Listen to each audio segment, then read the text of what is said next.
I'm Sara Davies, and I often get asked by people, how do you go about getting started in business? Now, running your own business can be incredibly fulfilling.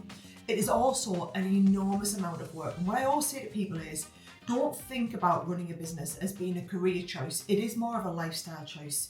It's definitely not a 9 to 5. Quite often people only see the glamorous side and they don't see the sacrifices that are required and the work that goes into making a business work.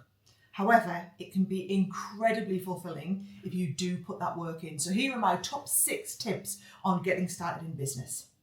Now, number 1, you need to develop your idea. So I always say, is what you're doing solving a problem? Is it really different to what else is out there in the market, whether it's a product or a service?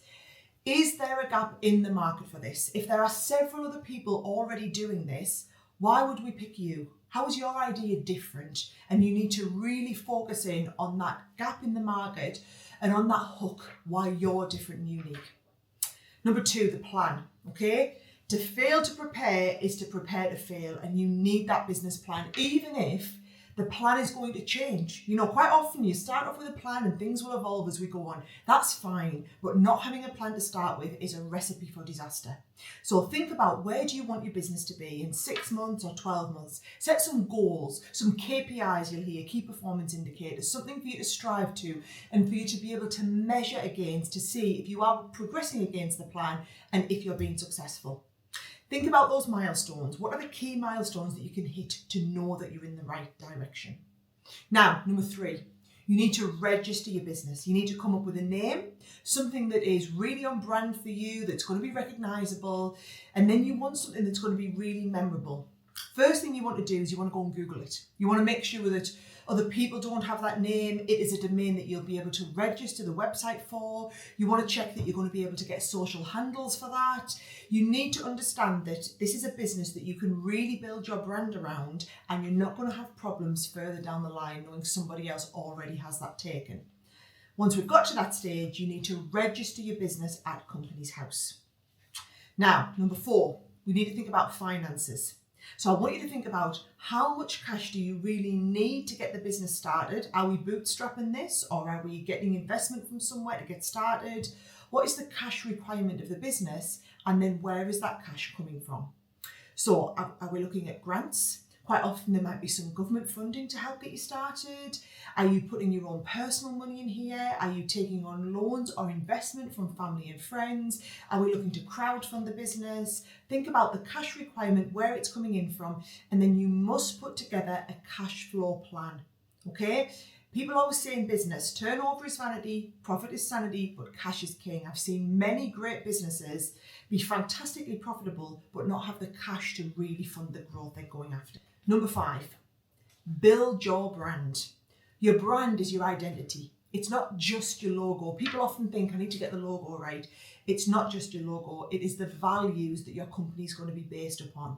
It is your tone of voice. It is how you're going to make someone feel when they see anything about your business or they interact with your business. They look at your website. You are an extension of and a reflection of your business. So your personal brand is also a reflection of the brand within that business. And then you need to think, how are you going to protect that brand? And how are you going to present yourself as part of that brand preparation? Number 6, we've got to work on, how do we get the brand out there, okay? So how are people going to find you? You're going to develop your own website. Have you thought about SEO? People are going to be searching for you. How are they going to find you? Are you going to be able to optimize that search? What about social media? We've talked about getting the social handles right, but how are people going to find you on social media? What is the incentive for people to follow you out there? A big thing I find within this is community building. So you build a community of people. If you genuinely have a product or service which is unique, that someone's going to be able to find and really identify with, find your tribe, build the community. The community will then come and follow. So a really big part of getting your brand out there is really engaging with that community. Now, I'm conscious that there was an awful lot that we've covered off here. This really is just the starter, the things that you need to think about when you are starting your own business. And I've covered them really fast there in a short space of time. However, we will look at each one of these pointers in more detail, and I'll try and give you more advice and support on each of these as we progress through, okay? I want you to start researching the business, start thinking about your idea, looking at the competitors in the market, finding out where that gap is, starting to plan the business, thinking ahead, getting the brand out there. Put all of those foundations in place, and then you're ready to start building the business plan, getting ready for launch and doing all of the preparation. And really importantly, you want to be accountable. I find that it's all right to have these big ideas and dreams of starting a business, but unless you're truly accountable to somebody, how are you going to make sure that you actually can make that happen? So think about accountability, whether it's a friend or a family relative who can help hold you accountable to that. That is a great place to get started. So off you go. Get the business plan written, think about that brand, let's see where we're getting started, and I'm looking forward to seeing how you get on in your business journey.